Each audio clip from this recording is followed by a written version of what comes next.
Sophie turned his back to the triumvirate and spotted his apprentice. He was standing by the door, listening to their conversation.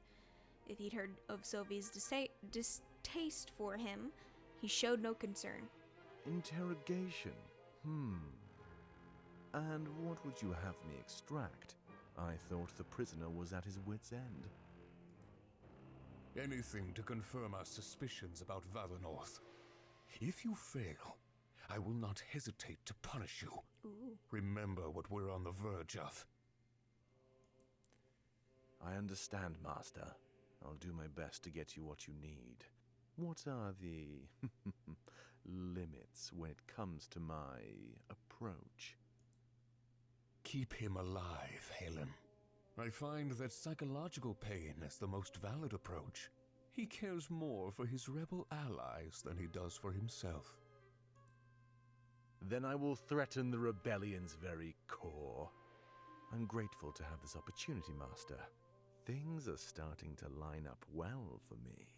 If you hear like a buzzing noise, it's because the AC kicked on. It gets hot in the apartment. They tend to do that when you have the Triumvirate's blessing. We should take care of this immediately and catch them unprepared. Every moment we waste is a moment they gain, Halen. Yeah, Halen, jeez. They leave the room together, talking amongst themselves. The triumvirate waits until they're gone before speaking, a faint smile on their faces as age-old plans come to fruition. So it's finally going to happen, isn't it? What we've been waiting for all these years. Do you think we should tell Sophie our true plan? Nah. Let him figure it out later. Everyone always does. Everybody always figures out the one true plan later in life. Halen entered the prison cell without Sophie at his side. His master remained outside as a pseudo-display of trust, but it was evident to Halen that no trust existed. The prisoner looked up, surprised to see a different face. Yet within him was still a slowly dwindling hope. Cut off from the rebellion, these would be his final days. So, someone different has finally come. What are you, the executioner or something? I figured it was only a matter of time. Actually, Sophie said to keep you alive. You seem to underestimate your value, Shane. You think I'm important? That's not what I expected to hear. Don't take it the wrong way. You must not know what I meant. He knelt down in front of the prisoner.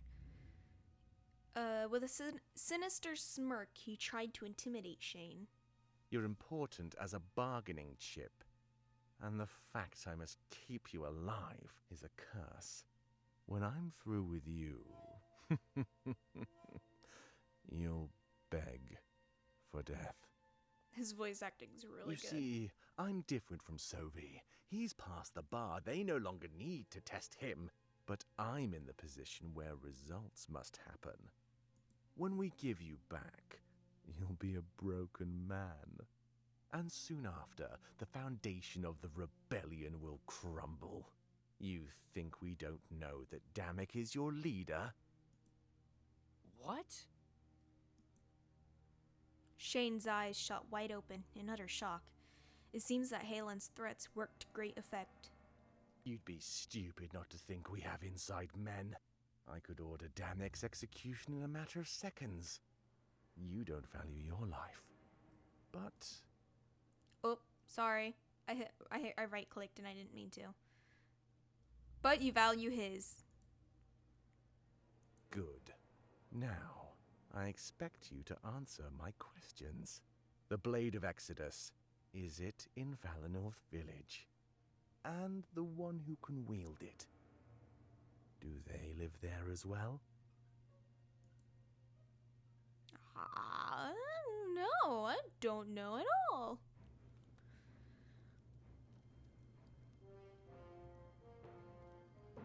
By the time we catch up with Ulrich, it's already too late. His large blade is in a deadlock with one of the enemy soldiers. Valessa draws her daggers, and I hold out my sword, ready. We order you to cease your resistance! Those who support the rebellion must perish! To break the deadlock, Ulrich kicks his opponent in the gut. They stumble back and ready their blade with a flourish. It isn't much longer until they charge toward him again. Melissa, your dagger! Ulrich jumps out of the way and rolls towards us. Landing on his knees, he pries one of the daggers from her grip. Without even looking, he throws it behind himself. He closes his eyes and looks down at the ground. When he hears the impact of the dagger, his ears fold back. For a moment, it looks like he's actually sad. Spirits, please forgive my misdeeds. I acted only to protect those under my watch. Ulrich cares about the spirits? For some reason, I didn't expect that. But before I can think about this further, something happens. Catching Valessa and I off guard, we're in complete disbelief. Huh? Huh? He notices the shocked expression on both of our faces. Rising to his feet, it's not long before he wears the same look. The enemy soldier fell, as expected, but there was nothing inside. Scattered pieces of armor litter the ground. As we process this revelation, confusion soon assails us. This was no ordinary attack. What we just saw was impossible. What's going on? Ulrich, what are those things? I don't know. Come closer, you two. Ghosts! This doesn't feel right. Empty suits of armor with a hatred for the rebellion. Only those who've mastered the spirits could do this. I'm afraid this is much larger than we thought. But that can't be true. The spirits are pure. They aid us. Yeah, sure looks like they wanted to help. That's not my only concern, though. Look at this. She scoffs as she steps toward the helmet. Kneeling down, she pulls her dagger out of it. Do you recognize these colors, Ulrich? No, why would I? Gold and white. The triumvirate standard. I would have never made such a deduction, but only they could wield the spirits in this fashion. Wait, what's the triumvirate? Why would they do such a thing? Well, we know what the triumvirate is from the flashback we witnessed, or the in the present day scene, so to speak. So why would they do such a thing? That's what I'd like to know. They're supposed to be our protectors. Some people even think they created Alestia. Wouldn't be the first time they attempted occupation. They hinted that the rebellion was involved here. Valessa, do you know anything about that? I don't. So much has changed lately. With our last elder gone, Miles has been in charge. Maybe he has something to tell us. It's worth a shot. We should see if he's alive. Protecting you is my goal, but now I want answers. If anyone knows about this, it would be him. To the elder's house, then. Follow the path through the woods to Yeah. the elder's house we go. I follow after Valessa and Ulrich. We walk along the circular road surrounding the water tank. I make note of it for later. It might help put out the flames. More suits of armor litter the ground. There's so many of them. It makes me feel a bit hopeful, like we stood a chance. The village wasn't defenseless, and this was proof. Aren't you glad we waited now? If we rushed in head first, we'd be dead. Then where are the villagers' bodies? I only see the suits of armor laying around. That was a good question, actually. No blood, no signs of a major struggle, only the fire and the glistening of the white armor. That's a good sign. Then they won and fled to safety. Are there any havens in Valenorth? I'd say the elder's house and the grand tree. The fire may not have reached either yet. Wait, how many people can fit in the grand tree? Hundreds, easily. Not as good of a sign as I thought. The enemy could be trying to round everyone up, put them all in one place before killing them. That's dirty. But it works. We still don't know what they're after. It can't be genocide. It must be something else. Does Valenorth have anything the Triumvirate would want? Did the change in leadership bring anything with it? Like I said, we'd have to talk to Miles. But I doubt he'd be at the Grand Tree. They look at each other and then look at me. I could tell that Valessa was pushing us towards Miles, but that's because she knew this was a vision. But what if there are people in the Grand Tree? Is Miles more important than all of them? It would be cold to let everyone die. Ulrich, this is larger than Valenorth, especially if it involves the rebellion.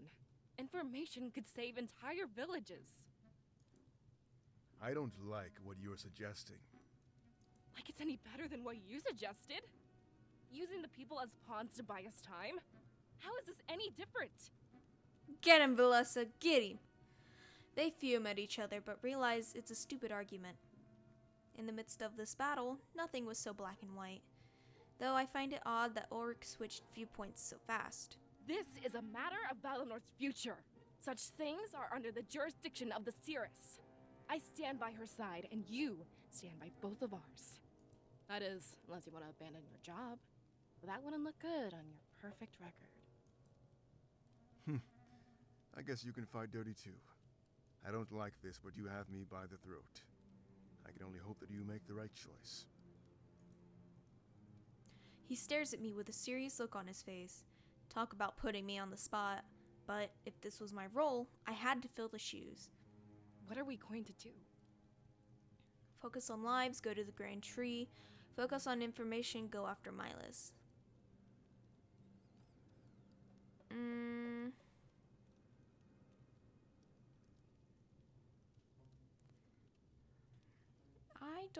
I don't know. Because this is just a vision. And I don't think we're gonna find anybody no matter where we look. So I think we should go to the Grand Tree just in case there is something there that could help us in the vision. Because Milas, I don't think he is anywhere. Vision or not, I couldn't let all those people die. It was my duty to save as many people as possible. Good to know we're on the same page. Milas can't be the only one with information.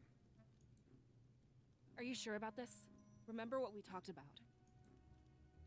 I nodded and reiterated my stance on the matter. Nothing was more important than saving innocent lives. All the better if some of them had important information. We changed our course and head to the Grand Tree. It didn't feel good to abandon Milas, but we had to. This was real. I'd use the future to cheat the present. Slow fade to black. This is creepy. In the present day, Domek found himself lost in thought. Using the tunnels under Mazio for solitude, he found peace. There was much to plan, but for once, they had the upper hand. Valenorth, the Blade of Exodus. There must be something the spirits aren't telling us. Something we could use to take down the Triumvirate. When I touched the blade, I saw our victory, but I'm not trained to interpret such things. I pray for the cooperation of Valenorth. One of his advisors approaches, careful not to startle him. When he realizes he's detected, he lets out a soft yawn. Another one of those sleepless nights, Domek? I can't blame you. It's been the same with me. Did I hear you say something about Valenorth? Yeah, I was thinking out loud. In Valenorth, there's a person who can peer into the future. That's why I had Pro bring the blade there last week. I'm aware of their culture, but their seers use spirits, not a blade. Do you think it will be that easy? Worth the gamble, isn't it? It's not my place to wield knowledge of the future. But the seers are experts, conditioned from birth. Pro has sent word that the current seer is female. His investigation is progressing slower than I'd like. We need to pick up the pace, and fast. Now that they have the blade, they're a target. The Triumvirate is likely planning their attack as we speak. That's why I've decided to send an experienced fighter. I guess that's me. If you hear any stomping, I'm really sorry. People like to be loud when they go down the stairwell, and my neighbors' grandkids are super loud. I've had the mayor of Mazio write up a decree. It will allow you entry and the ability to complete what Pro started. On paper, and to everyone else, it's a simple export. Only Milas knows the importance of this blade. All you have to do is deliver it from Valenorth back to me. That is, with the Cirrus at your side, Ulrich. You seem to think that will be easy. It's not likely they know the truth of Valenorth. I can bring the Seeress, but they'll just decline. Present yourself as a mercenary, not a rebel. Tell them a meeting of importance is happening in Mazio. We want their ability to help with some important decisions. Dishonesty. Great way to start a partnership. It worked for us, don't you remember? Look at how invaluable you've become. Ulrich laughed and turned to look at the dark depths of the tunnel. At the moment, everything ahead seemed bleak and uncertain. Having an ally cast light on that future would be a tremendous boon. So this is it, isn't it? With the CRS at our side that can direct us, we can secure the victory that you witnessed. I almost don't believe it, but it's true. Though I have to be honest with you, Ulrich. There's a reason why I'm sending you instead of asking Pro. Is Pro a lazy worker? And what's that? He may not be strong enough to face what's coming. It's not just a hunch that Valinor will be attacked. In our victory, I saw its death and destruction. I see. So I ask that you protect the Seeress and her allies at all costs. And when you come across Pro, have him join you as well. I'll make sure to prepare an exquisite welcoming party. Exquisite. I'll leave first thing in the morning. What did you see exactly? Nothing you can't fight your way out of, but trust me, it will show them the truth. And when you get back, they'll be ready to fight. But promise me one thing, and one thing only, that along the way the CRS touches the blade. If she can wield it, then we have our greatest weapon. Dun dun dun!